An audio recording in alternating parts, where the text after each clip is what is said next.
Beneath the endless sweep of the northern sky, the night breathes with a slow and ancient rhythm. The air is cold and clear, carrying the faint scent of pine and frost, and above it all, the heavens awaken in silent wonder. Curtains of green and violet light ripple across the darkness, the aurora borealis, the northern lights, shifting like ghostly veils, painting the horizon with colors that seem not of this world.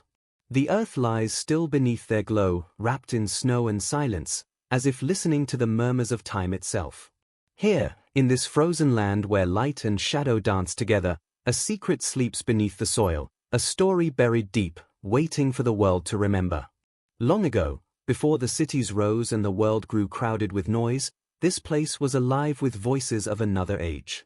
Fires burned in the halves of wooden halls, their smoke curling into the night while songs of warriors and gods echoed through the dark. Men and women looked to the sky for signs, believing the lights above were pathways of spirits, the shining bridges that carried the brave to the halls of the gods. Life was harsh, yet filled with purpose. The people who lived here, the Vikings, were bound by courage, honor, and the will to carve meaning from the cold. Their world was shaped by sea and storm, by blade and belief, and every act, every breath, was an offering to fate. In this world of frost and flame, there once lived a warrior, fierce, wise, and proud. When her body was laid to rest, her people built her a grave unlike any other. They placed her sword beside her, her spear within reach, and her horses beside her, loyal even in death. They surrounded her with treasures and symbols of power, signs of command, of intellect, of a life led with purpose.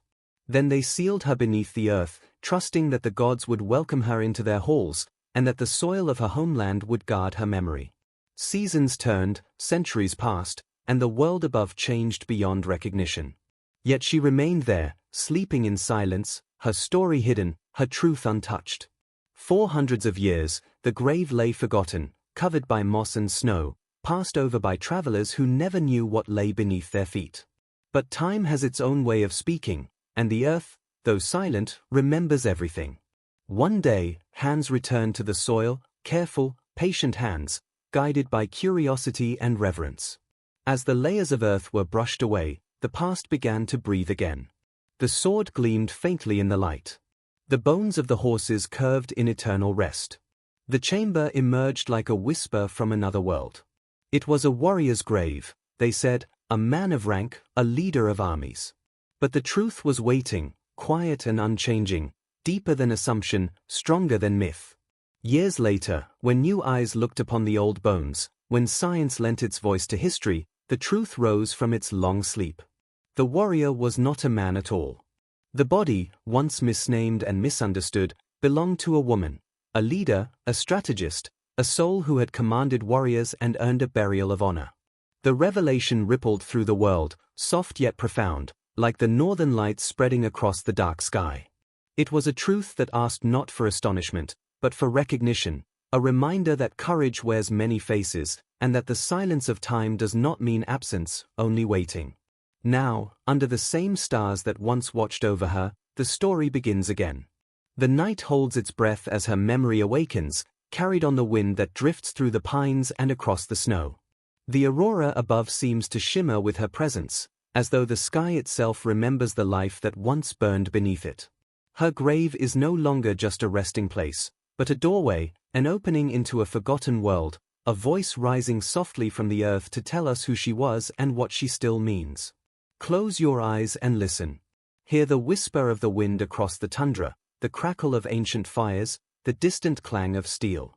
Feel the pulse of the world as it was, raw, untamed, filled with wonder.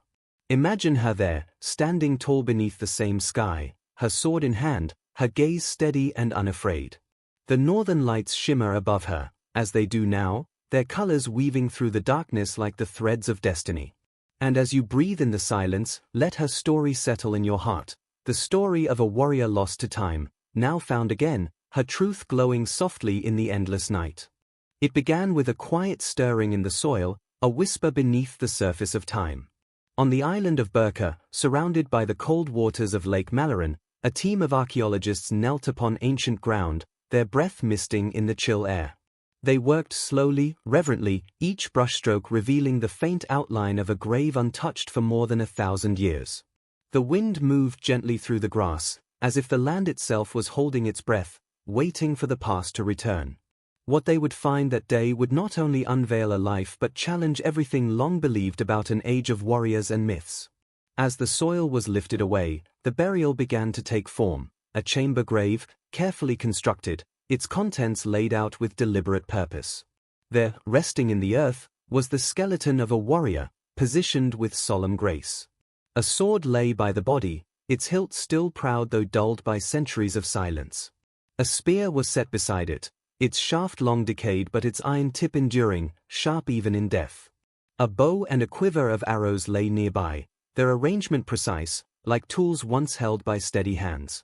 Around the body were 2 horses, one at each side, their remains curved in peaceful repose, forever loyal to the one they served.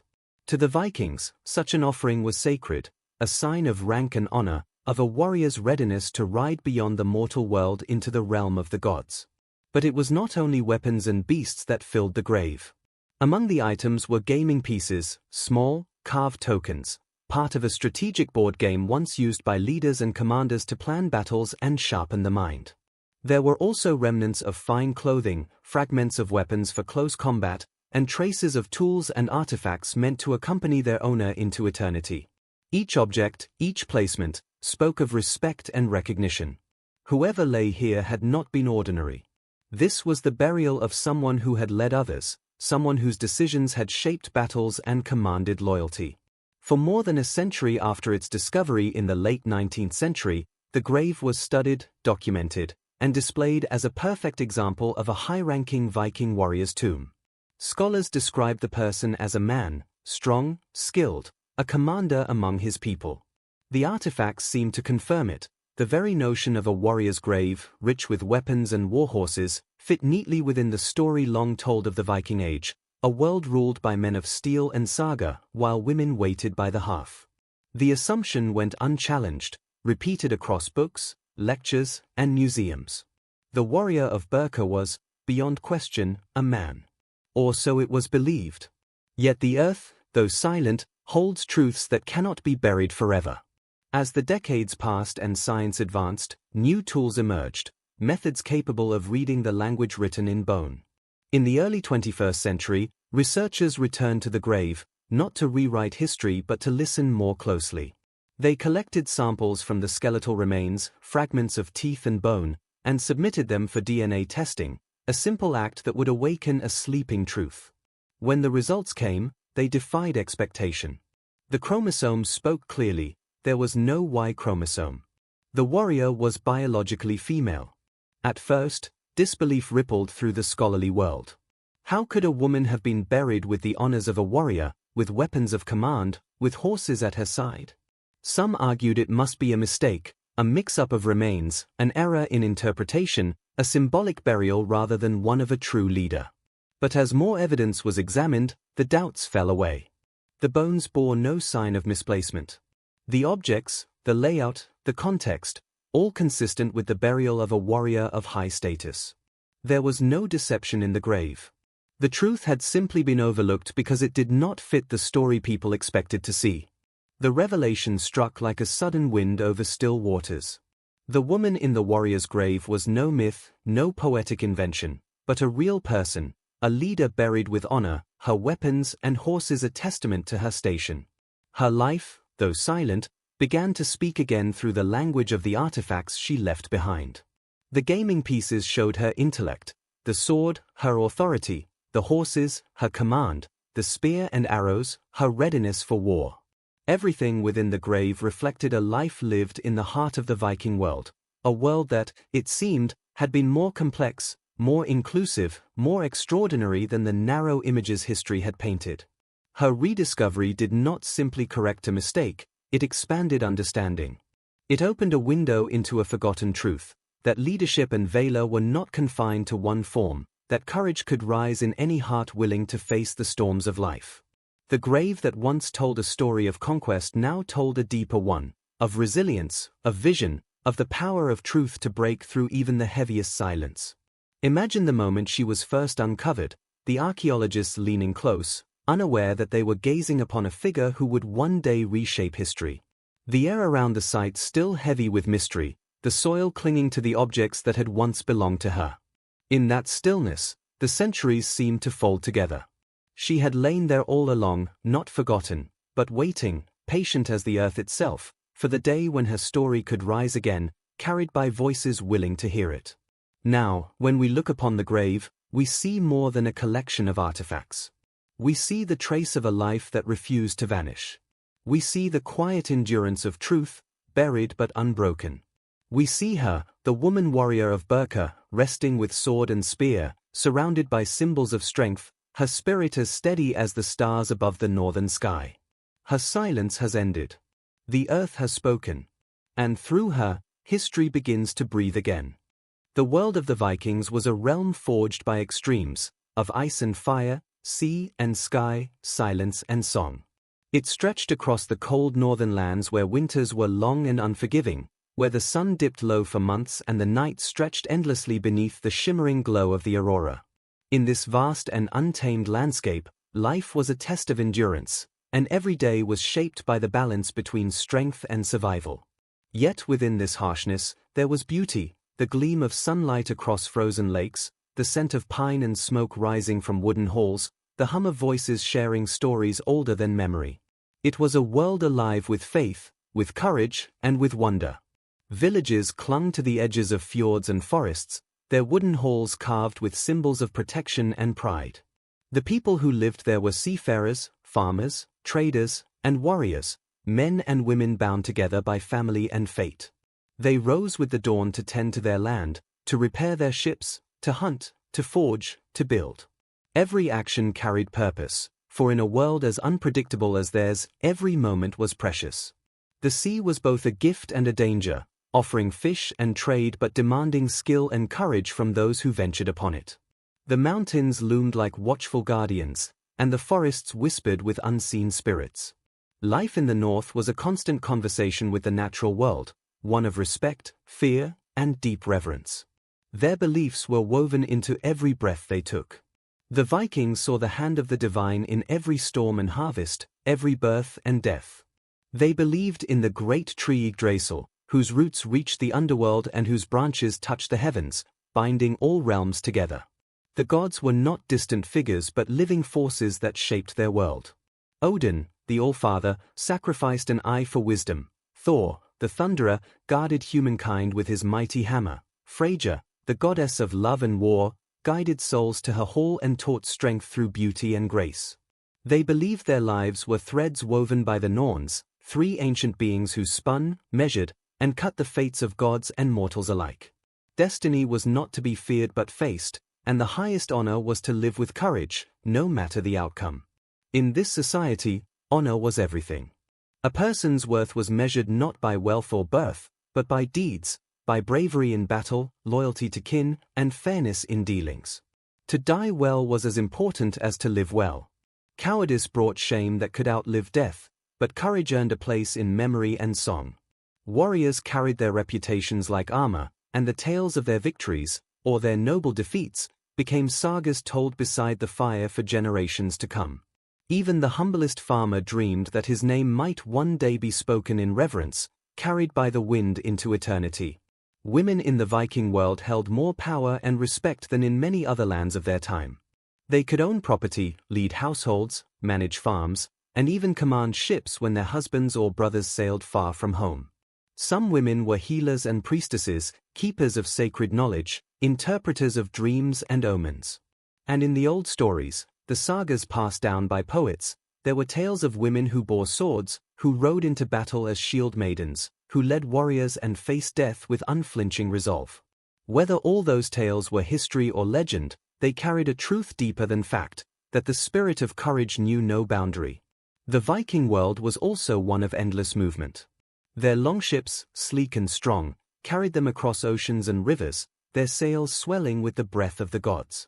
They journeyed to far-off lands, to the icy shores of Greenland, the warm markets of Byzantium, the misty rivers of Rus. They traded, raided, settled, and explored, leaving behind traces of their language, their art, and their blood across half the known world. Everywhere they went, they brought their stories with them, blending their fate with that of other peoples, always guided by the call of adventure and the promise of glory. Amid this restless world, the woman of Birka would have grown up steeped in tales of gods and heroes, her heart beating to the rhythm of the sea and the sound of iron striking iron. She would have learned that life was fleeting and precious, that honor was the only treasure that could outlast death. She would have watched the warriors train with sword and shield, seen the ships depart over the horizon, and felt within herself the pull of the same restless spirit. Perhaps she walked the fields of her village with quiet determination, knowing she was destined for more than silence.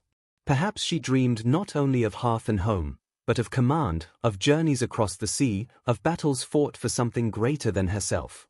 The air of her world carried both promise and peril. The same winds that filled the sails of traders also brought storms that could destroy them. The same gods who blessed the harvest could test their followers with hunger and war. Yet through it all, the Vikings lived with a fierce joy, a love for life sharpened by the knowledge that it was brief. They believed that every man and woman was born with a fate, and that to walk boldly into it was the greatest act of faith. This was the world that shaped her, a world of contrasts, of beauty and brutality, of deep faith and endless striving. A world where the line between myth and reality was thin as mist.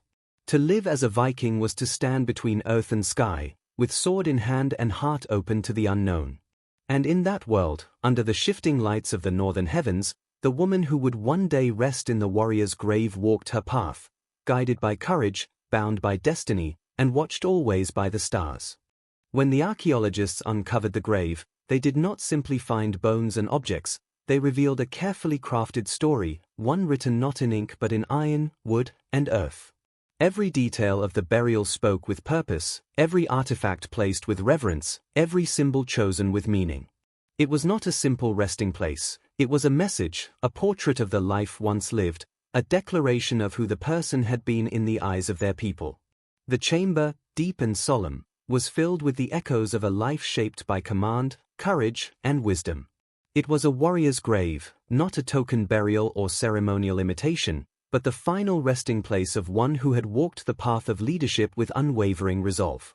At the center lay the warrior's remains, positioned with care, as though still poised for the journey beyond.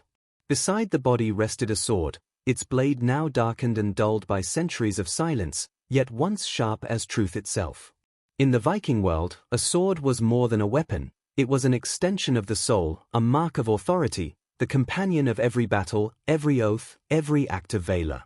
It bore the memory of victories and losses, of hands that had gripped it with both strength and purpose. To be buried with such a blade was an honor reserved for the elite, a symbol of one who had commanded others and faced death without fear.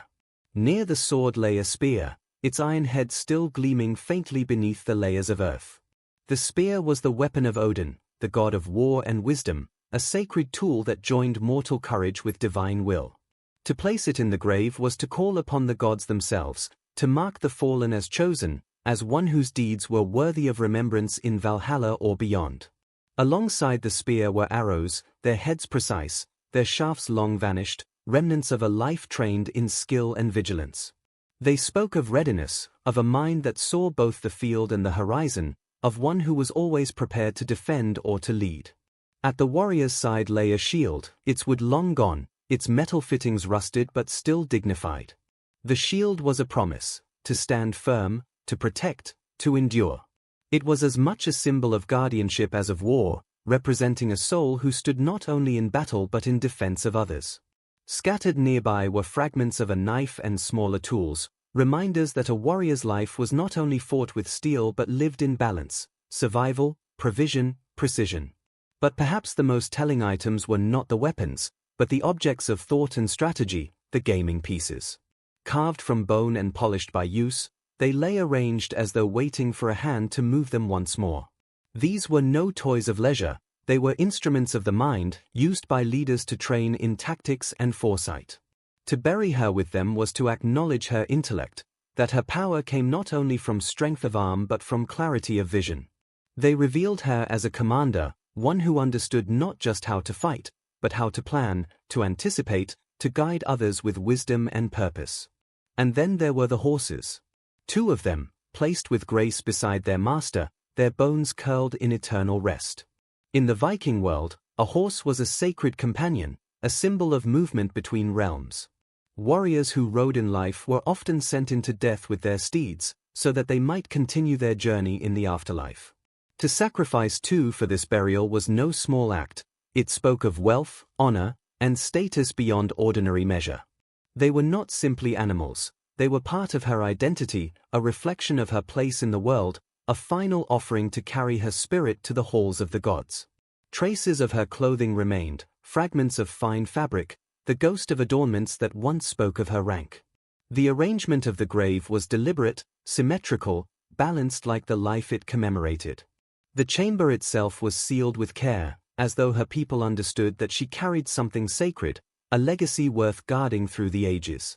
The archaeologists who uncovered the grave could feel the weight of its meaning even before the truth was known. Each artifact, each position, spoke of reverence and respect. This was not a burial for a symbolic figure or an offering made to legend. It was a true warrior's tomb, created for someone who had lived and led, whose deeds had earned the right to be remembered through the language of ritual and honor. When viewed together, the objects told a story deeper than words could reach. The sword, the spear, the shield, strength and valor. The gaming pieces, intellect and command. The horses, loyalty and passage. The grave was a complete image of a life that embodied all these qualities. And though centuries had hidden her name, the care with which she was laid to rest ensured that her essence would never truly fade. The chamber's silence was not emptiness but reverence. It was the stillness of a story preserved, waiting for the right moment to be spoken again. The earth had held her with patience, guarding the truth of who she was. And when the time came for her story to rise, the grave offered its testimony in full, a voice from the deep past, telling of a woman who was not only a warrior but a leader, a thinker, a soul of rare strength and grace. Her burial was not a symbol of what she could have been, it was proof of what she was. For more than 100 years, the grave at Birka was accepted as fact, its story written and repeated without question. Scholars, curators, and historians looked upon the weapons, the horses, the symbols of command, and saw only what they expected to see: a great Viking warrior, a man of status and authority. It fit neatly into the pattern they had long believed, a world where men fought, ruled, and commanded, while women tended hearth and home. The sword was a man's weapon. The horses, a man's honor. The gaming pieces, a sign of a commander's strategic mind. To their eyes, the grave spoke clearly, and so they did not ask deeper questions. For generations, the warrior of Birka was described as he, his image drawn in textbooks, his story told in lectures, his legacy built upon an assumption that went unchallenged. But time has a way of revealing what was hidden, and truth, no matter how long it sleeps, cannot be buried forever. Centuries after her burial and decades after her rediscovery, a new generation of scholars returned to the grave, not to rewrite history, but to listen more closely. Armed with tools of modern science, they looked not only at the objects but at the bones themselves, at the silent witness to a life once lived. In their hands, fragments of bone and tooth carried stories waiting to be unlocked, stories written in the language of DNA. The testing was meticulous, precise, almost reverent. Samples were taken carefully, sealed, and studied under conditions far removed from the windswept island where the warrior once lived. Days turned to weeks as the genetic code was read, piece by piece, line by line. And when the results finally came, they carried a quiet but thunderous truth: the body in the grave was female. Her chromosomes held no trace of the Y that marked a man's biology. The warrior of Birka, long assumed to be male, had in fact been a woman all along. The revelation rippled through the world of history like a stone cast into still water. At first came disbelief. Some scholars resisted, clinging to the old narrative. How could a woman have been buried with the honors of a warrior? How could she have commanded men, ridden into battle, been trusted with leadership? Perhaps, they argued, the weapons were symbolic. Perhaps the bones had been mixed with another body. Perhaps it was all a mistake. But the evidence stood unshaken. The grave was intact, the artifacts undisturbed, the remains consistent. The DNA told the truth with clarity that could not be denied. Slowly, the tide began to turn. The warrior was no longer a mystery hidden by error but a revelation breaking through the fog of assumption. The grave was not symbolic. It was not a trick of history or chance. It was the resting place of a woman who had lived as a leader, a strategist, a true warrior in every sense. Her sword was not for ceremony. It was for battle. Her gaming pieces were not toys. They were tools of the mind, proof of her command. Her horses were not tokens. They were companions, sacrificed with honor to ride beside her into eternity. Her discovery challenged more than one story. It questioned the way all stories were told. It forced historians to confront how easily truth can be shaped by expectation, how often evidence is seen not as it is but as we imagine it should be. For centuries, her grave had been studied, catalogued, and described, yet no one thought to ask if the warrior might not be male. The evidence had been there all along, waiting for eyes willing to see beyond tradition. The world began to listen differently after that. Across museums and universities, scholars returned to their collections, re-examining bones, testing remains once labeled without question. What other truths might lie hidden, disguised by assumption? What other voices had been silenced by the limits of old beliefs? The woman in the warrior's grave became a symbol of all those forgotten by history, not because they were weak, but because the world did not yet have the language to recognize their strength. Yet her story is not one of defiance alone. It is one of balance, of restoration. She does not rewrite history, she completes it. She reminds us that the Viking Age was not a world of simple roles, but a complex, living culture where courage could take many forms. Her presence proves that the stories of shield maidens and warrior women in the sagas were not only dreams or metaphors but echoes of real lives. The poets may have remembered more truth than they knew. Imagine the moment her identity was revealed, the quiet room, the glowing data on a screen, the hush that followed as centuries of misunderstanding dissolved. In that instant, the past breathed again. The woman who had led warriors, who had been honored with horses and weapons, who had lain silent beneath the soil for 1,000 years, was seen at last for who she truly was. No longer a shadow in a man's story, but a light of her own, a leader, a strategist, a soul whose courage had outlasted time.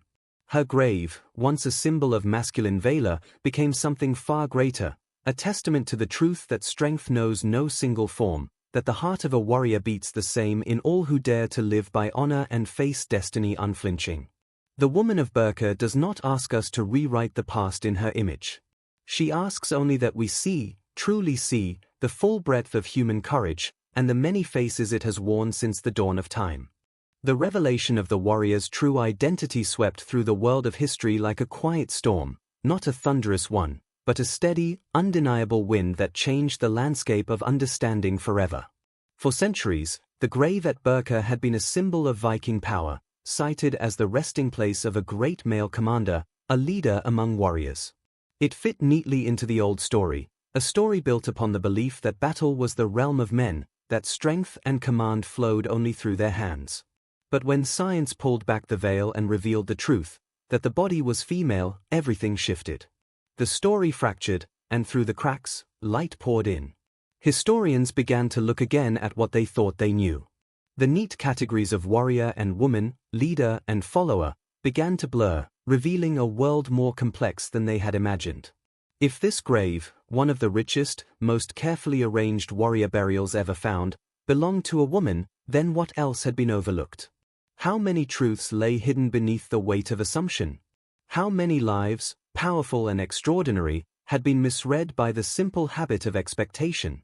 The discovery of the Birka warrior did not just change one chapter of history, it forced the rewriting of an entire narrative.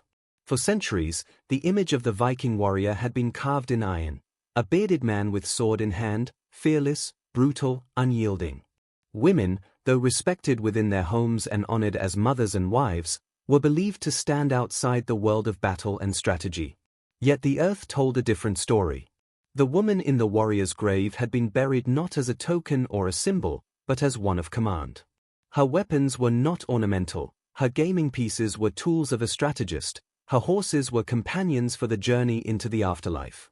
She had lived as a leader, and her people had honored her as such.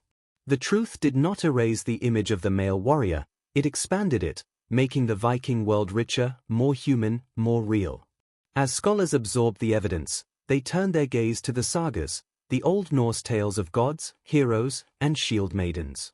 For generations, these stories had been treated as legend, poetic exaggerations rather than glimpses of reality. Yet now, with the discovery of the Birka warrior, those sagas shimmered with new meaning.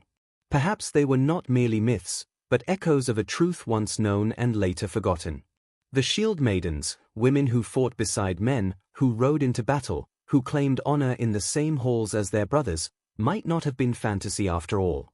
The grave in Birka whispered that such women had lived, had commanded, had left their mark upon the world.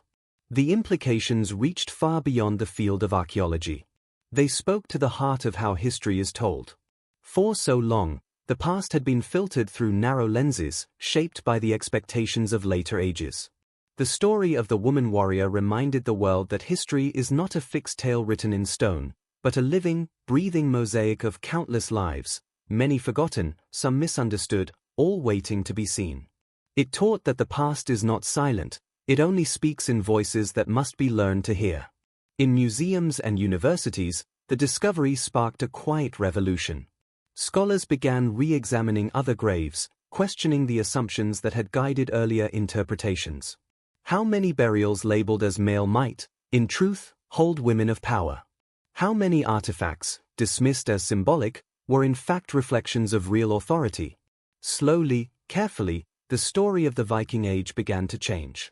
It became less a tale of rigid roles and more a tapestry of shared strength, a world where courage, leadership, and intellect were not bound by gender, but by spirit.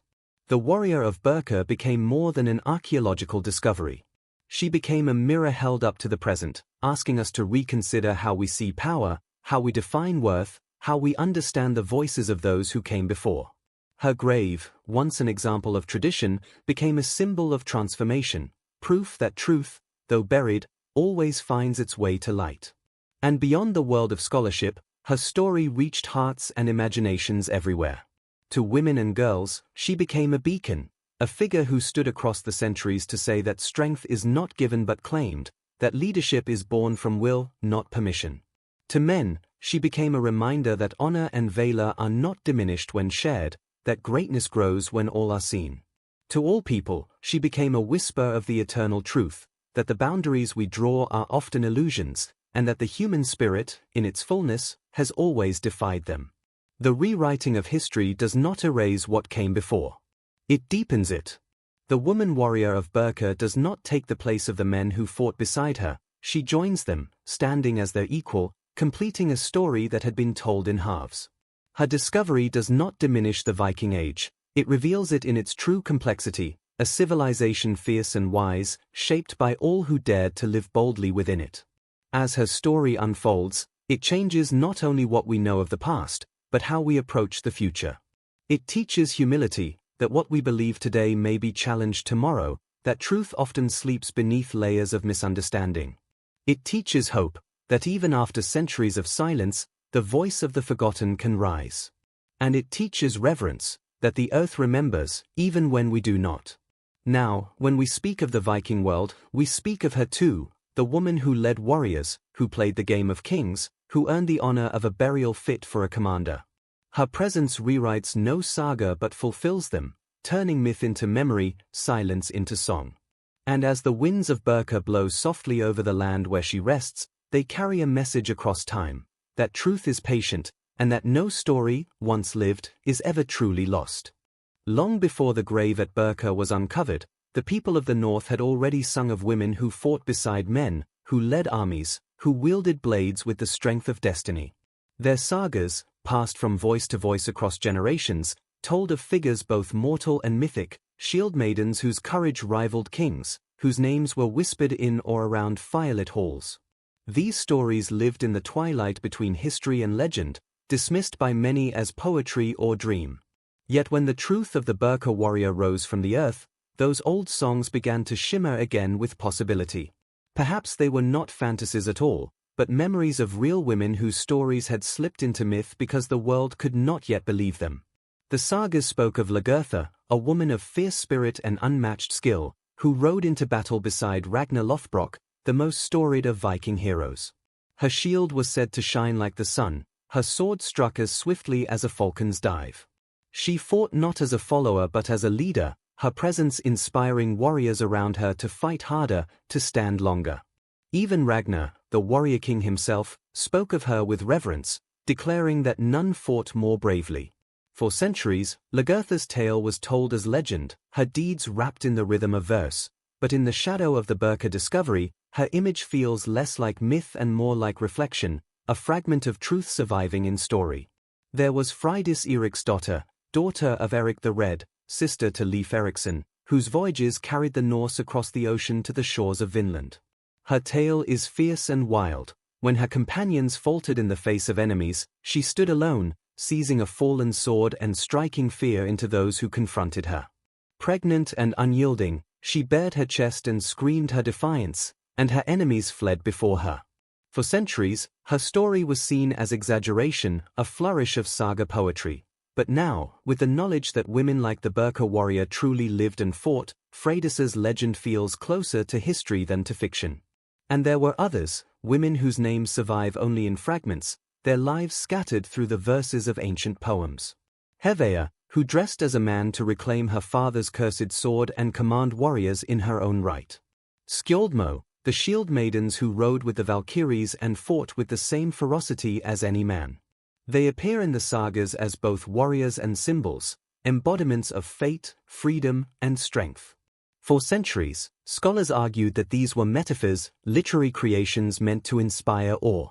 Yet the grave at Birka whispers otherwise, suggesting that these stories might have been born from memory, not invention, but remembrance shaped by the language of legend. The Viking world was steeped in myth, where gods and mortals walked the same paths and destiny was as real as stone. The line between story and truth was not a wall but a mist, shifting and luminous. In such a world, the presence of warrior women was not impossible, it was natural. The goddess Freyja herself, beloved and fearsome, ruled over both love and war. She claimed half the fallen from battle to dwell in her hall, Folkvanga, while Odin took the rest to Valhalla. Her Valkyries, shining figures on horseback, clad in armor and carrying spears, rode over battlefields to choose the worthy dead. They were divine shield maidens, and the people who worshipped them saw in their image the possibility that mortal women, too, might wield weapons and shape their own destinies. The sagas were not history in the modern sense. They were living memory, shaped by time, by voice, by the shifting needs of the people who told them. They carried truths wrapped in metaphor, but truths nonetheless. And the woman in the Birka grave, buried with sword, spear, horses, and the tokens of command, stands as proof that the idea of the shield maiden was not born from imagination alone. She is the living thread that binds myth to memory, turning stories once doubted into echoes of a real world where women could lead, could fight, could claim honor beside men. Her rediscovery breathes new life into the old tales. The songs of Lagertha, Freydis, Hevea, and others are no longer just poetic dreams, they are the collective remembrance of a culture that understood strength in many forms. Their stories carried the memory of those who defied expectation, who lived according to courage rather than custom. They remind us that even when history forgets, story remembers. In their verses, the spirit of the Birka warrior lived on, waiting for the day when the earth itself would rise to confirm what the poets always knew. Imagine those ancient storytellers gathered around a fire, voices rising against the long northern night, eyes glowing with the reflection of flame and wonder. As they spoke of shield maidens and goddesses, they were not inventing fantasy but keeping alive the pulse of memory. The knowledge that women, too, had walked the path of warriors, had stood upon battlefields, had shaped the fate of their people. Their words traveled through centuries like embers carried on the wind, glowing faintly, never extinguished. And when the grave at Birka was opened, those embers burst into flame.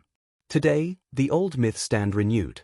They are no longer dismissed as romantic inventions but honored as vessels of truth, carriers of memory across the dark waters of time. The woman warrior of Birka is their answer, their proof, their fulfillment. Through her, the songs become real, the stories solid, the legends alive once more.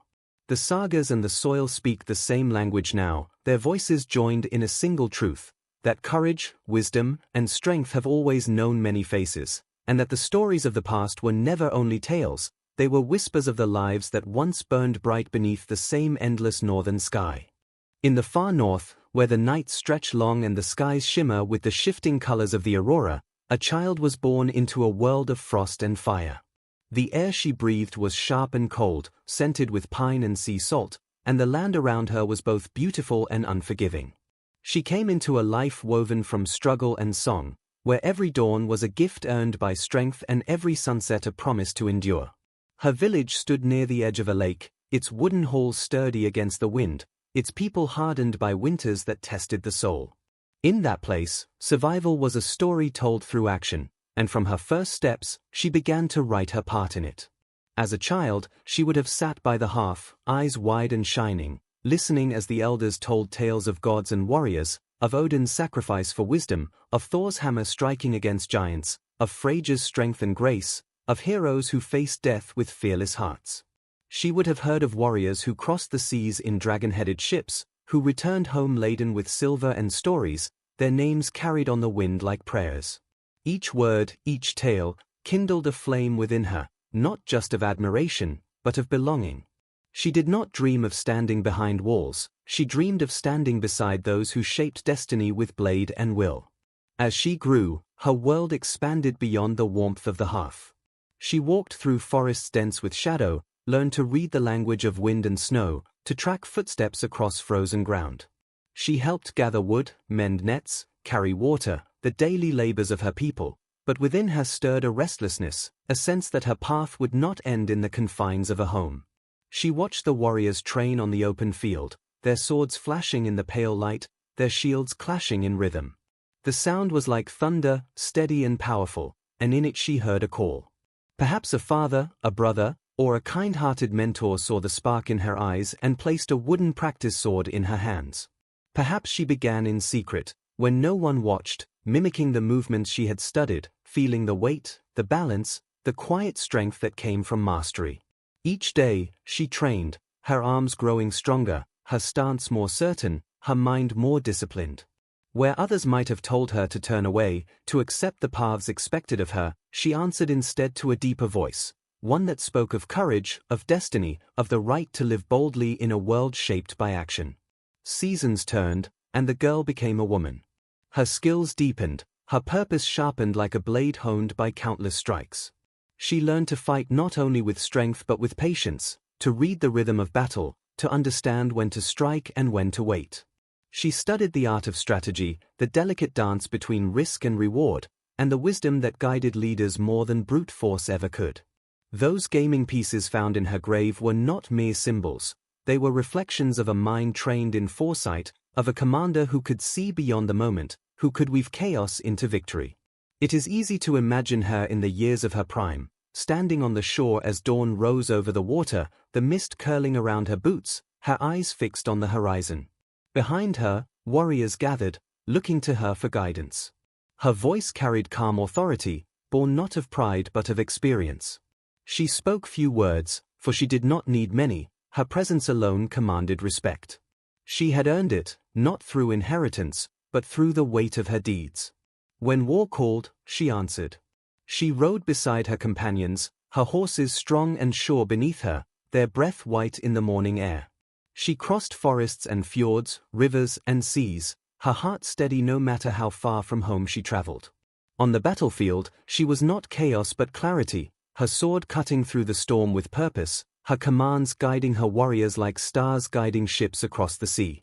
She fought with the certainty of one who had accepted her fate long ago, who knew that honor was not given but claimed. And yet, her life was not only battle. Between wars, she returned to the hearths of her people, to the quiet moments where life's truest beauty lives. She would have shared food with her kin, sung old songs by the fire, listened to the laughter of children who saw in her both strength and gentleness. Perhaps she loved, perhaps there was one who knew the softer side of her heart, who saw the woman beneath the armor, whose presence offered her solace from the weight of leadership. Or perhaps her love was the world itself, the land, the sea, the endless sky, all of it calling to her spirit with a promise of meaning beyond the boundaries of fear. With time, the battles may have grown fewer, the journey shorter, yet her purpose remained. She became not only a warrior but a teacher, a keeper of wisdom, a guide for those who would come after. The stories of her deeds began to spread, whispered across villages and halls, carried by traders and travelers, growing into legend even before her passing. When her final day came, whether on the field of battle, in the stillness of her home, or beneath the watchful eyes of the gods, she faced it as she had faced all things, with calm, with dignity, with courage. Her people did not forget what she had been. They prepared her grave with reverence, placing her sword beside her as a companion, her spear as a guardian, her horses as faithful guides for the journey beyond. They laid the gaming pieces near her hand, symbols of her mind and her mastery, tokens for the games of eternity. They sealed the chamber and sang to the gods, their voices rising into the cold air like a final gift, a promise that her name would live in their hearts. Centuries later, when her rest was disturbed by curious hands, her story began again. The earth that had hidden her truth could no longer hold it. The weapons, the horses, the tokens, all rose from silence to speak of the life she had lived, of the fire that once burned behind her eyes. She became not just a figure of the past, but a symbol for all time, proof that courage has no boundary, that greatness belongs to all who dare to walk their path with unwavering faith. Now, when we think of her, we see not a shadow, but a living flame, a woman forged by the wild beauty of the north, guided by destiny, carried by strength and vision. She stands still in memory, calm and unyielding, her spirit woven into the wind that sweeps across the hills of Birka, into the light that dances across the winter sky, into the hearts of all who hear her story and find in it the echo of their own longing to be free, to be brave, to be remembered. The world she lived in was one of restless winds and unending motion, a land where life and war were threads of the same tapestry. To be born into the Viking age was to be shaped by struggle, by cold seas that demanded courage, by forests that whispered of danger, by skies that stretched wide and merciless over the land. Every man, every woman knew that fate was not gentle. It tested the soul through hunger, storm, and battle, and only the brave could meet it with steady hands. For the woman warrior of Birka, battle was not an exception to life but its very heartbeat, a sacred duty, a calling written deep into her being. The clang of steel and the roar of war were not simply chaos to her, they were music, the rhythm by which she lived and through which her name would one day echo in eternity. She would have known the rituals of war from her earliest years, the sharpening of blades before dawn, the gathering of warriors in solemn silence, the whispers to Odin and Freyja for favor and protection. Before each battle, warriors stood together in a circle, hands resting on sword hilts, eyes lifted to the sky, waiting for a sign from the gods, a raven's cry, a shift in the wind, a glimmer in the clouds. The smell of oiled leather and iron hung thick in the air, mingling with the smoke of torches and the low murmur of chants. In those moments, the world seemed to hold its breath. They knew that some would fall, but they also knew that to die with a weapon in hand was the greatest honor, the surest path to Valhalla. When the call came, when the horns sounded and the drums began their slow, steady beat, the ground itself seemed to awaken. She would have stood at the front, sword drawn, shield firm, her breath calm though her heart thundered. The cries of warriors rose around her, a chorus of courage, fierce and unbroken. Then came the rush, feet pounding against the earth, the clash of shields, the shriek of iron meeting iron. Battle was not just noise, it was a living thing, the roar of voices, the hiss of arrows, the crash of bodies colliding. Amid the chaos, she moved with precision, her training guiding her every step. Her sword found its mark with purpose, not fury, each strike deliberate, each motion flowing into the next like a dance taught by destiny. The field was a storm of fury, yet she was the calm at its center. She saw not confusion but pattern, the shifting lines, the weaknesses to strike, the places where courage could turn the tide. Her voice carried through the din, commanding, steady, pulling her warriors together when the fight grew wild. They followed her not out of fear but trust, trust in her strength, in her wisdom, in the unyielding fire that lived behind her eyes. Her presence on the field was like a beacon, a steady light guiding those around her through the tempest. The air of battle was thick with the scent of blood and sweat, with the cries of the wounded and the silence of the fallen. The ground beneath her feet turned dark with the weight of sacrifice. She would have known loss, the sight of comrades struck down beside her, the weight of grief buried beneath the need to keep fighting. Yet even in sorrow, she stood unbroken. To her, death was not an enemy but an old companion, walking beside her always, waiting for its moment with patience and grace. She did not fear it, for she believed her path was already written, and that every step she took was part of a larger design. In victory, she did not celebrate with arrogance, nor in defeat did she bow her head. She understood that war was not about conquest alone, but about balance, the defense of what mattered, the fulfillment of duty, the proof of courage. Her hands bore the scars of countless battles, her armor carried the marks of arrows and blades, yet her spirit remained untarnished. In her eyes, the fire of purpose never dimmed. She fought not to destroy, but to preserve, to protect, to honor the thread of fate that bound her to her people and to the gods. Beyond the battlefield, her experience lived in memory. Around the fires of her hall, she may have told stories of past wars, not as boasts, but as lessons. She taught the young that courage was not the absence of fear, but the will to stand firm in spite of it. She reminded them that strength meant nothing without wisdom, that the mind must guide the hand, that every warrior's heart must carry both blade and mercy. In the quiet hours after battle, she would have looked to the horizon, where the sun dipped into the sea, and felt the weight of what she had seen and done. Yet within her, there was peace, for she had lived her calling with honor. The Viking battlefield was a place of terror and beauty both, where destiny revealed itself with every swing of a sword. She would have felt the pulse of life most vividly there, in the clash of shields and the rush of wind against her face, in the fierce unity of those who stood beside her. In each battle, she came closer to understanding the eternal truth her people lived by, that life was fleeting, but honor was everlasting, and that a death faced with courage was not an end, but a passage into the halls of the divine. And when at last her time came, perhaps in the heart of a storming raid, perhaps beneath a sky dark with ravens, she would have met it standing, unafraid. The final strike would not have been a defeat but a doorway, the blade that opened the path to Valhalla or Folkvanga, where the brave dwell forever in song and feast. Her soul, unbroken, would rise from the battlefield like smoke from a sacred fire, carried by Valkyries with shining spears, lifted into the light of eternity. Those who buried her remembered the warrior she had been. They placed her sword at her side, her horses by her body, her weapons and game pieces as symbols of her might and mind.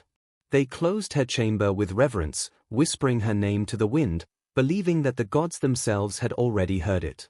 In their hearts, they knew that her spirit would not fade, that every storm, every shifting light in the sky would carry a fragment of her courage. Now, centuries later, when we think of her, we can almost hear the echo of her footsteps upon the field, the clash of her blade, the steadiness of her breath amid the roar.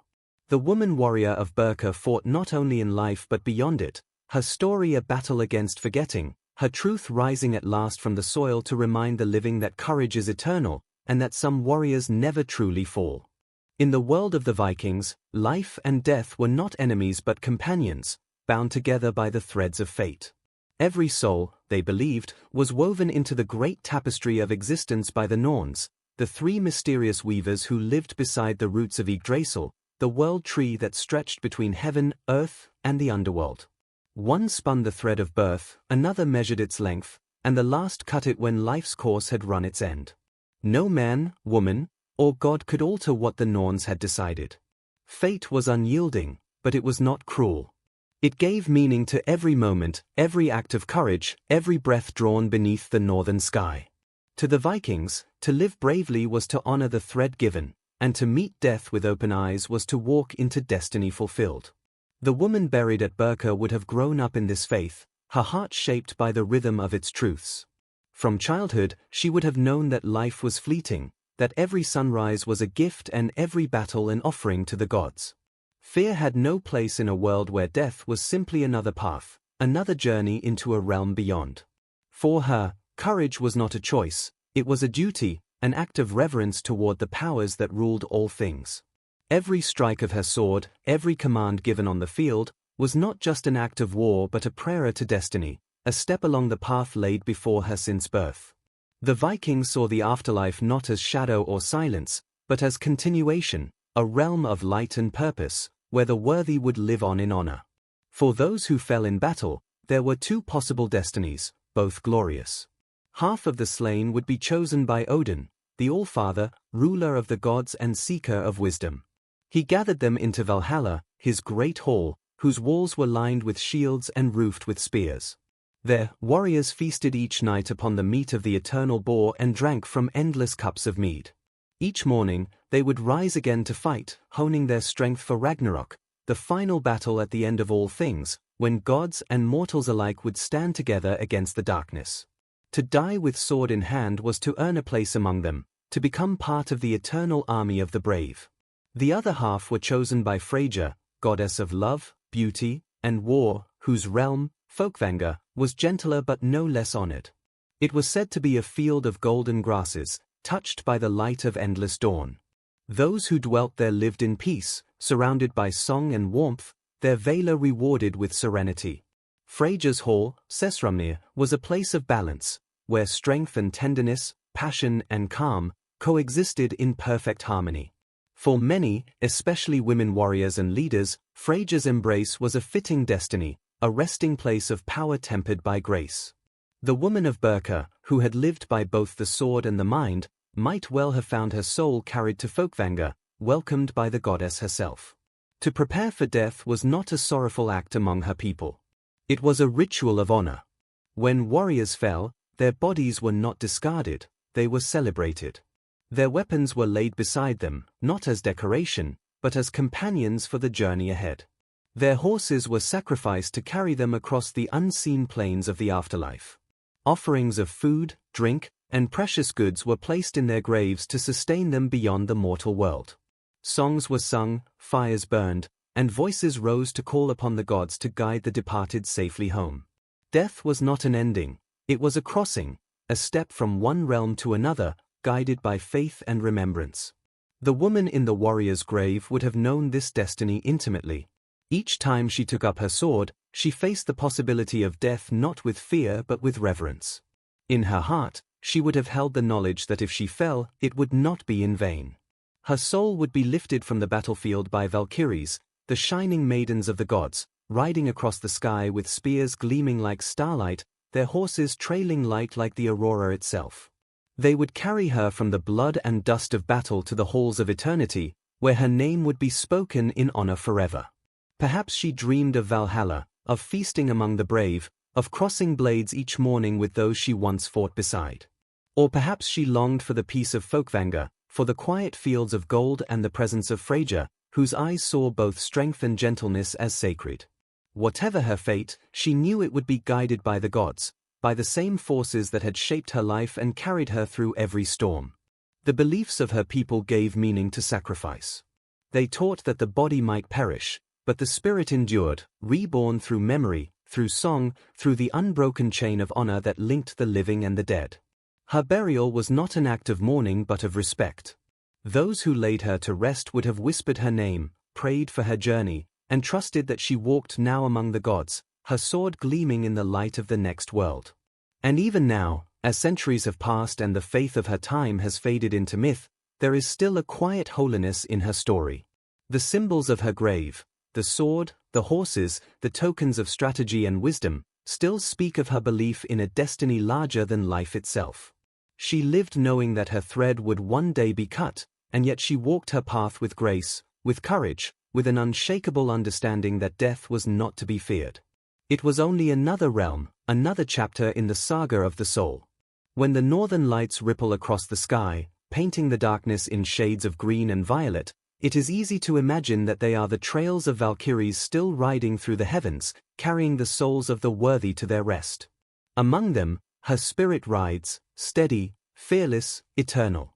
The woman warrior of Birka, once bound to earth, now walks the halls of legend, her name unspoken but her story everlasting, shining with the light of a courage that defies time itself. In the Viking world, death was not a darkness to fear but a doorway to be walked through with dignity, a crossing into another realm woven by the same hands that spun the thread of life. To live was to move along that thread, and to die was to complete the pattern. Every person, from the humblest farmer to the mightiest warrior, carried within them a destiny shaped by the Norns, the ancient weavers of fate. They sat at the roots of Yggdrasil, the great world tree that bound together the realms of gods, humans, and spirits. There, they spun the threads of all lives, measuring each one with care before cutting it when its time had come. No one, not even the gods, could escape what the Norns had decreed. Yet the Vikings did not despair in the face of destiny. They believed that what was woven could not be avoided, but how one met it, with fear or with courage, determined whether their name would live on after their final breath. To the people of the North, life was fleeting, a spark against the vastness of time, but honor was eternal. A life lived with courage could outlast death itself, echoing in memory and song long after the body had returned to the earth.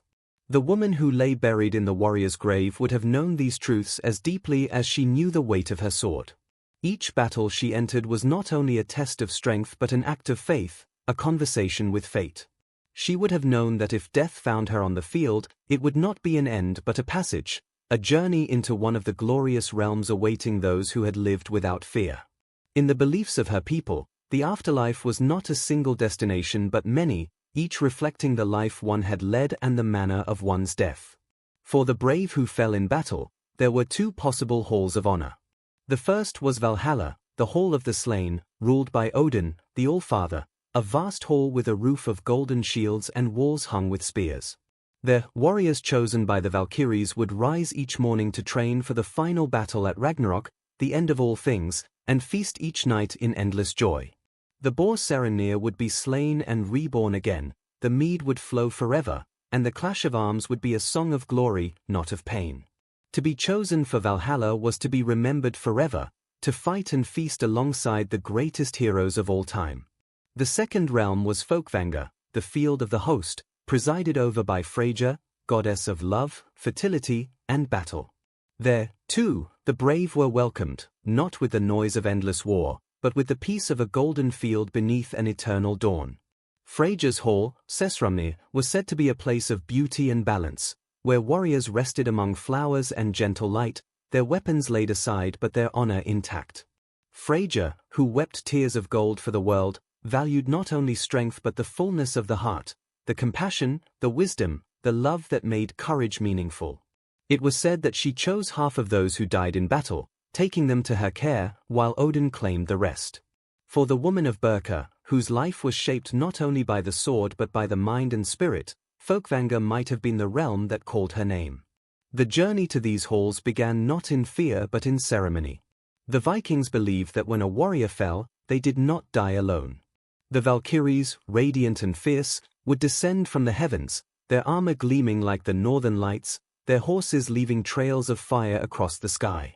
They would lift the fallen from the field and carry them across the unseen bridge between worlds, guiding them to their rightful place among the honored dead. For those left behind, the body was treated with reverence. The burial was not merely a farewell but a sacred rite, a preparation for the soul's voyage. Weapons, clothing, tools, and treasures were placed beside the body, not as offerings of wealth but as companions for the next life. Horses were laid in the grave as faithful guides, ready to carry their master across the plains of eternity. Food and drink were left for the road ahead. Songs were sung, prayers whispered, flames kindled to light the path. The woman of Birka, laid to rest with sword and spear, with horses and symbols of command, would have been honored in just this way. Her people would have known her strength, her wisdom, the steadiness of her spirit. They would have recognized in her the mark of one chosen by the gods.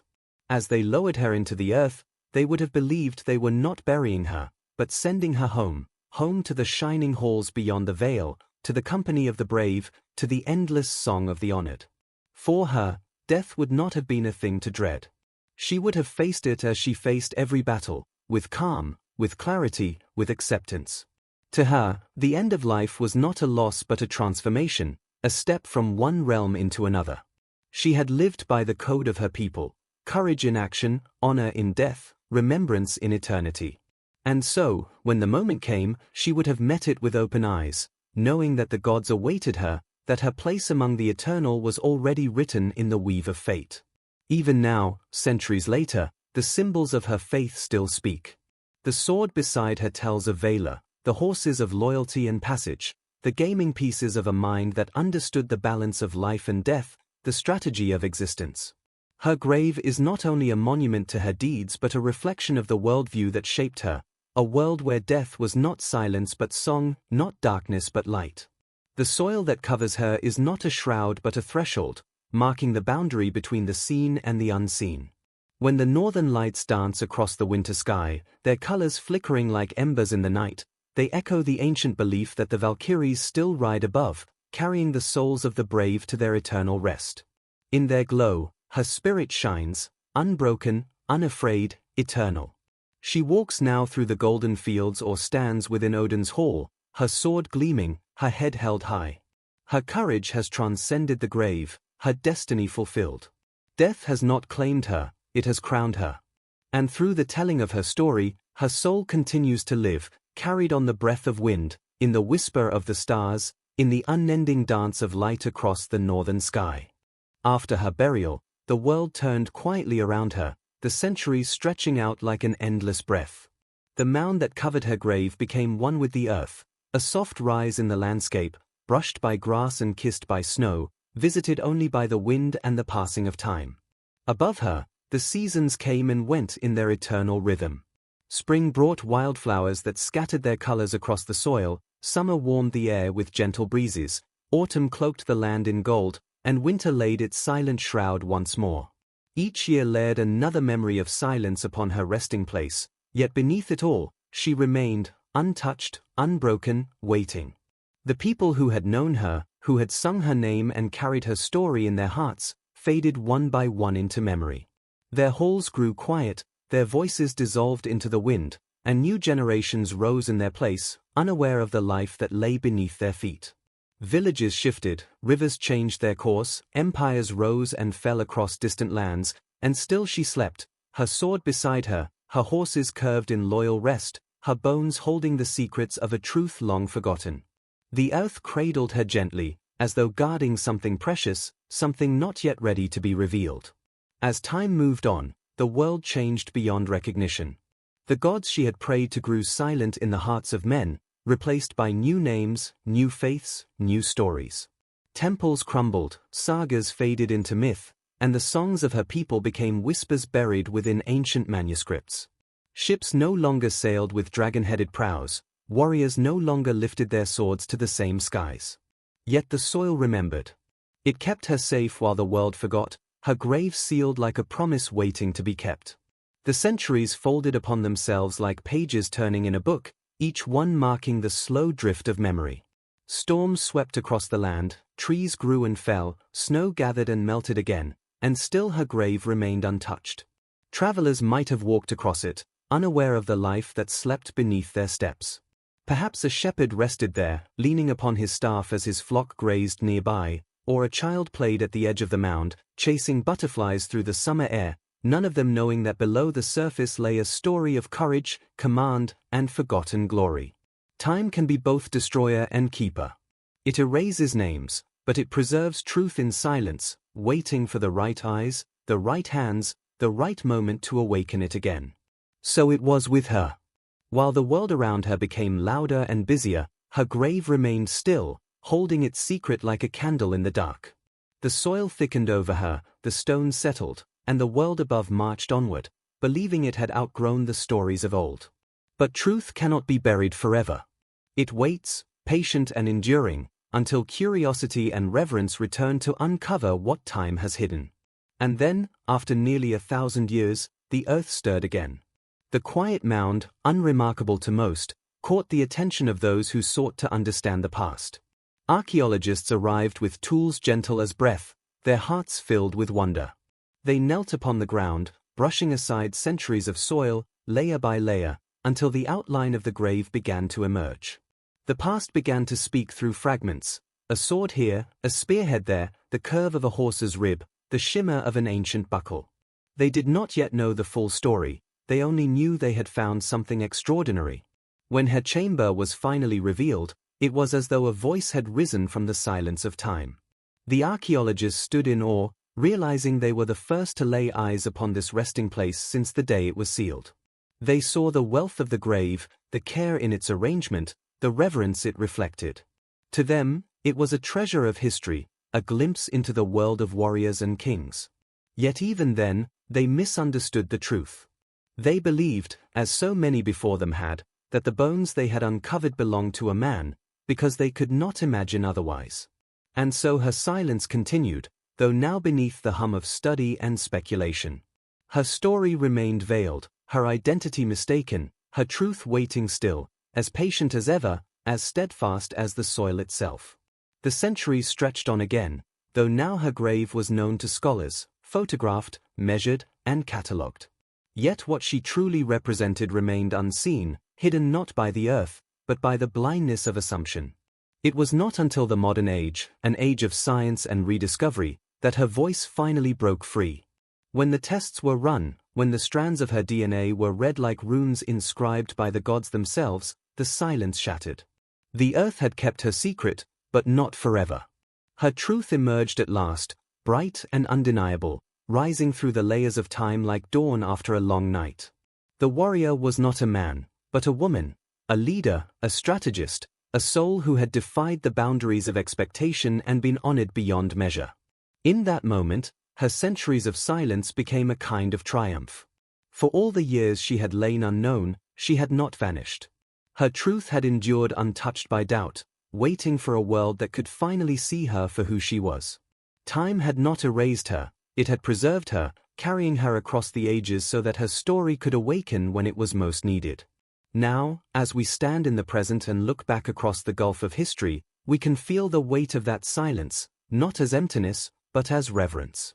When her true identity was finally revealed, it did more than correct an old mistake, it awakened something deep and powerful within the hearts of all who heard it. The woman warrior of Birka was no longer just a collection of bones and artifacts, she became a voice from the past, rising through the silence of centuries to speak to a world that had almost forgotten how to listen. Her story was not just about one life, but about the truths that had been buried beside her, truths about strength, equality, and the boundless spirit of humanity. Her emergence from the earth was like the breaking of dawn after a long night, her presence shining softly yet unmistakably across the landscape of history. The news spread far beyond the quiet island where she had lain.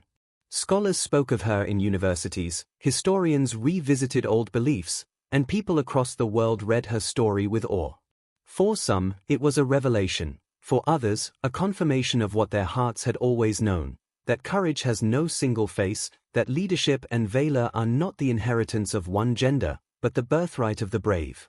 Her grave had been studied for more than a century, yet only now was its meaning fully understood. The sword, the horses, the gaming pieces, once seen as symbols of a man's command, now sang a different truth, one that had always been there but had waited for open minds to hear it. Her rediscovery sent ripples through the world of history. It challenged long-held assumptions and forced scholars to question how many other stories had been told through the lens of expectation rather than fact. How many women had been leaders, warriors, thinkers, builders, yet erased by time's selective memory? How many truths had been hidden behind the veil of habit and belief? The woman of Birka became more than a subject of study, she became a mirror reflecting all the forgotten voices, a call to look deeper, to question, to seek beyond the surface. But her story also reached beyond the walls of academia. It spoke to dreamers, to seekers, to those who had ever felt unseen or underestimated. To women and girls, she became a symbol of possibility, a reminder that strength is not a gift granted by others, but a fire born within. To men, she offered a broader vision of what power truly is, not dominance, but balance, not pride, but purpose. To the world, she became proof that history, when seen clearly, is far richer and more inclusive than we once believed. In classrooms, her story inspired new lessons, not only about the Vikings, but about the way history is written and rewritten with every generation. Teachers spoke her name as an example of how truth can sleep for centuries, waiting to rise. In museums, visitors stood before her artifacts, the sword, the spear, the bones of her horses, and saw not just relics, but reflections of their own humanity. The gaming pieces near her hand became symbols of the intellect and strategy that shaped her life, reminders that leadership is as much about wisdom as it is about strength. She changed not only how we see the past but how we imagine the future. Her life, once hidden, now stands as a testament to all who dare to walk paths not made for them, to claim roles others said were not theirs. Her grave whispers that identity is not bound by expectation, that destiny belongs to those who follow it with unshakable courage. Her voice joins the chorus of countless others, voices that had been silenced, dismissed, or forgotten, singing once more with power and grace. There is a quiet poetry in her reawakening. For centuries, she lay beneath the earth, her truth guarded by the silence of soil and stone. The world above her shifted, changed, forgot. Yet she remained, steadfast and patient, her story held like a seed waiting for spring. When the time came, when the world grew ready, she rose. The discovery of her identity was not an accident, it was the moment when the past and present met, when truth finally found the ears willing to hear it. Her story now belongs to all of us. It asks us to listen more carefully, to question what we think we know, to honor the complexity of the human journey. It invites us to look beyond the familiar, to seek the hidden voices in the shadows of history. For every grave like hers, there may be countless others, each holding not only the bones of the dead but the living memory of a world more diverse, more courageous, more wondrous than we have yet imagined. In the quiet glow of her legacy, we begin to see history not as a fixed tale carved in stone, but as a living ocean, its depths filled with stories yet untold. She is one light shining through that water, small, perhaps, but radiant, her truth refracting outward, touching every life that sees it. Through her, the world remembers that silence is not the same as absence, and that what is buried is not gone, only waiting.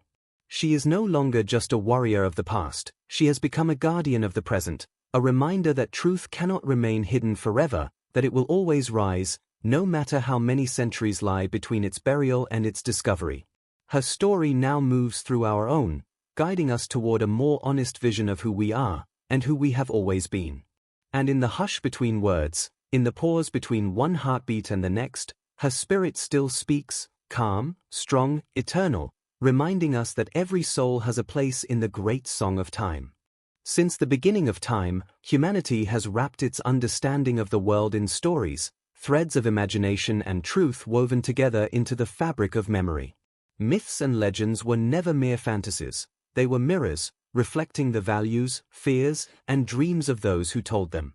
Through story, ancient people gave voice to the unseen, to forces too vast or mysterious to name. The Vikings, with their hearts bound to the sea and their eyes fixed on the stars, filled their world with such tales.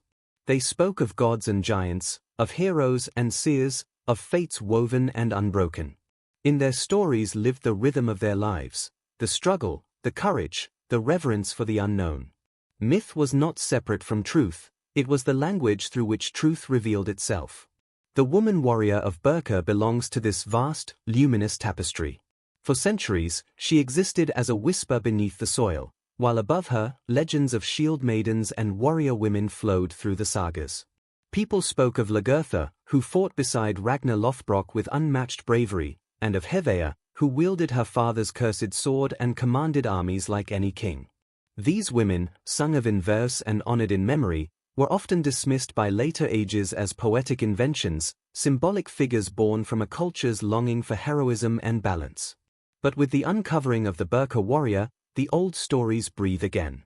What was once thought to be myth now gleams with the possibility of memory. Her bones, her weapons, her honored burial, all bear witness to the truth that the sagas may not have lied, but remembered, in the only language they knew. Myth and truth are not enemies, they are twin mirrors, each reflecting part of the same face. One tells of what was felt, the other of what was seen. In the time before writing, story was how truth survived. Facts could be lost, names could fade, but the essence of a life, the spirit of a people, endured in the rhythm of spoken tales. The Birka warrior's rediscovery shows us how these mirrors align. The myths of the shield maidens, once wrapped in doubt, now shine with renewed light, revealing themselves not as fantasies but as reflections of real lives, women who fought, who led, who stood unafraid in a world shaped by destiny and storm. Her emergence teaches us something deeper about the nature of myth itself. Myths are not lies, they are truths clothed in symbol. They speak not only to what happened, but to what mattered. They tell us how our ancestors made sense of the world, how they expressed what could not be measured: courage, sacrifice, love, faith.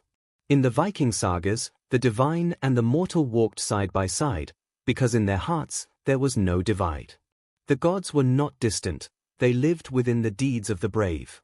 When a woman took up arms and commanded men, she was not defying her world but fulfilling it, becoming an embodiment of the values her people cherished most: courage, wisdom, honor, and the unyielding will to face fate without fear.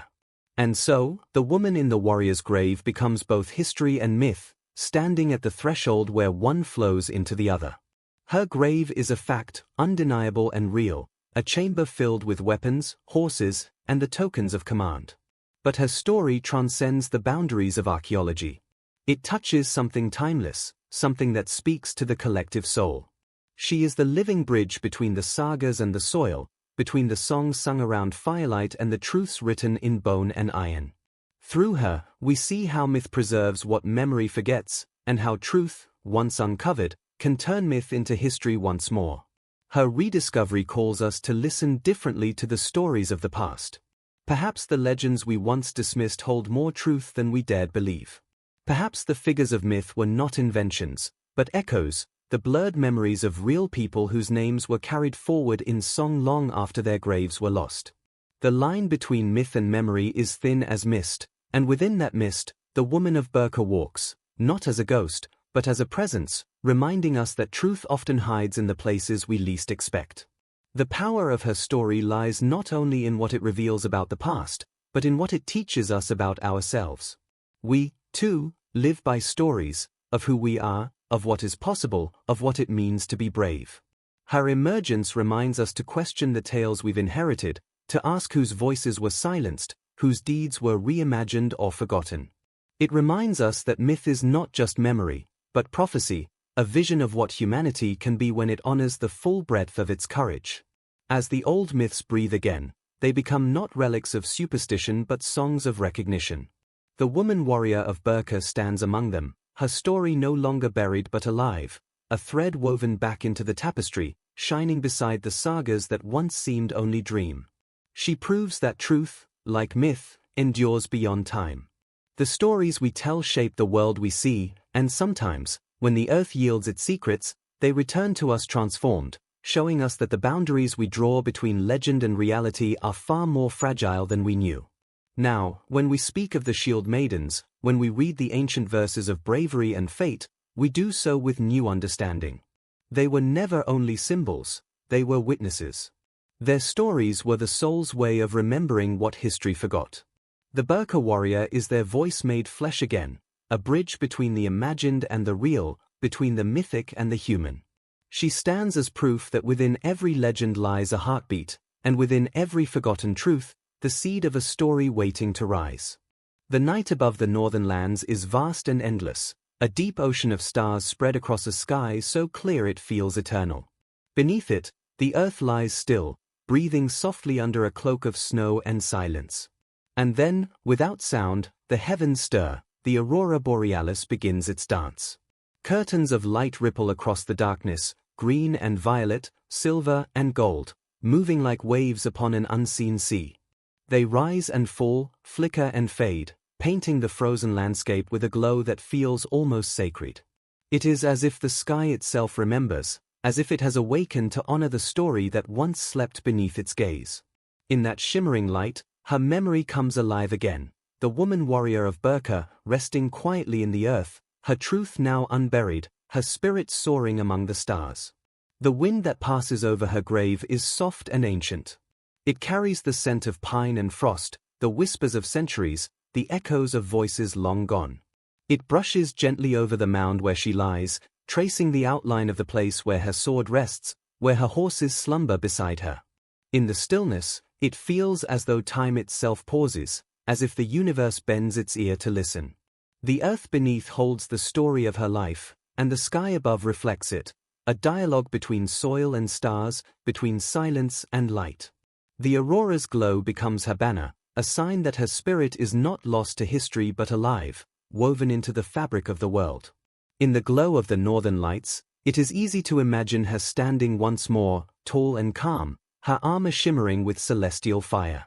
Her eyes reflect the light of eternity, her sword, though sheathed, gleams faintly, as if remembering the battles it once knew. The horses beside her paw the ground, their breath rising in clouds that catch the glow of the sky. Around her, the air hums with quiet reverence. There is no war now, no sound of clashing steel, only peace, a peace she earned through courage, through the life she lived, through the truth that endured beyond her death. The northern sky has always been sacred to the people of the north. They believed the lights that danced above were the reflections of the Valkyrie's armor, the shining trails of spirits carried to the halls of the gods. Perhaps it is true, perhaps the lights that shimmer tonight are the wings of those who once guided her soul, their brilliance a sign of her eternal journey. Or perhaps the sky itself remembers her, honoring her with a beauty as vast and unending as her courage. Each flicker of light is like a heartbeat, each wave of color a whisper of remembrance. You lived with honor, you walked with destiny, you are not forgotten. Around her resting place, the world has changed 1,000 times over, yet the sky remains the same. The same stars that watched her life now watch her legacy.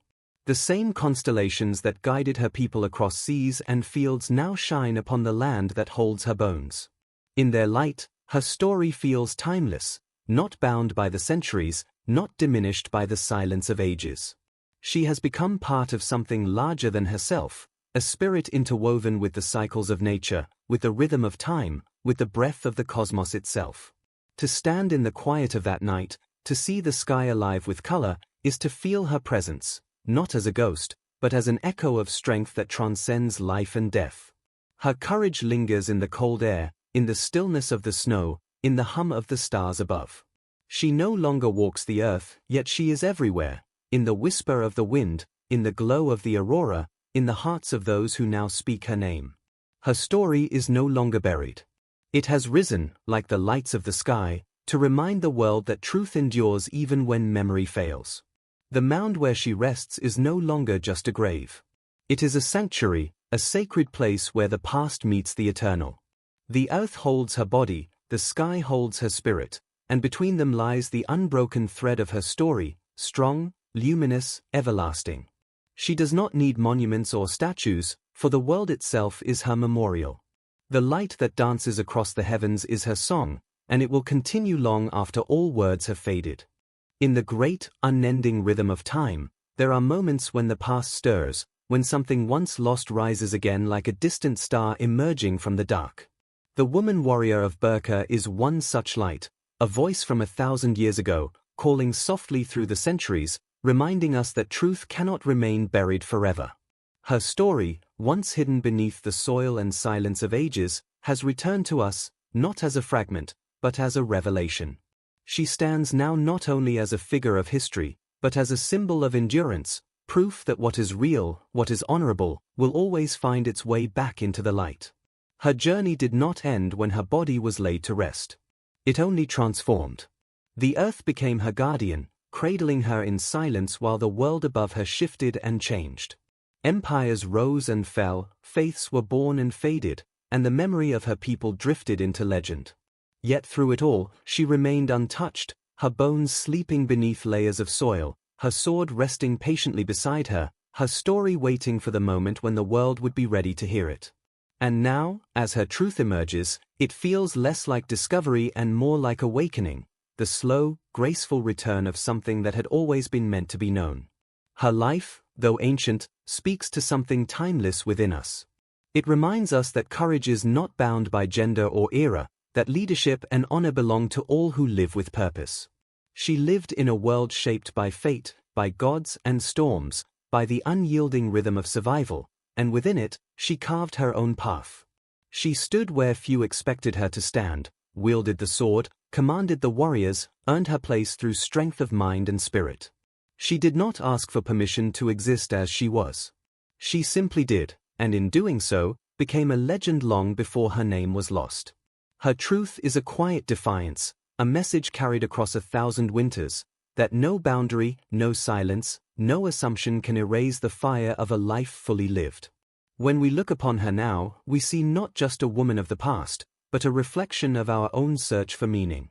Her story is a mirror held up to the human spirit, showing us that every life, no matter how hidden or misunderstood, carries a spark that can illuminate the ages. She is a testament to patience, that truth can wait for centuries and still rise with power. She is a lesson in humility, that history is never complete, that the tales we tell are only fragments of a greater whole. And she is a call to courage, urging us to live as boldly as she did, to walk our paths with the same quiet certainty, to honor the threads of destiny we are given. The soil that once kept her secret now yields her to the world, and through her, we see the deeper currents that flow beneath the surface of history. We see how myth and memory intertwine, how silence can hold not emptiness but meaning, how the past still breathes within us. She stands now as part of a greater truth, that every forgotten voice is a chapter in the story of us all. The warrior of Birka is not just a relic, she is a living presence, her story now bound to ours. Her courage becomes part of our understanding, her strength part of our inheritance, her resurrection part of our awakening. In the quiet of her resting place, where the wind hums across the earth and the northern lights shimmer above, she belongs not to one people but to all time. Her spirit is carried in the glow of the sky, in the whisper of the wind, in the hearts of all who feel the pull of her story. She reminds us that history is alive, that every truth, no matter how deeply buried, will one day rise to meet the light.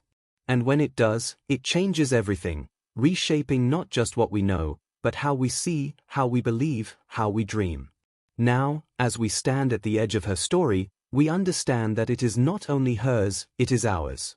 It belongs to every soul who has ever been unseen, every truth that has waited in silence, every light that has fought to shine through shadow.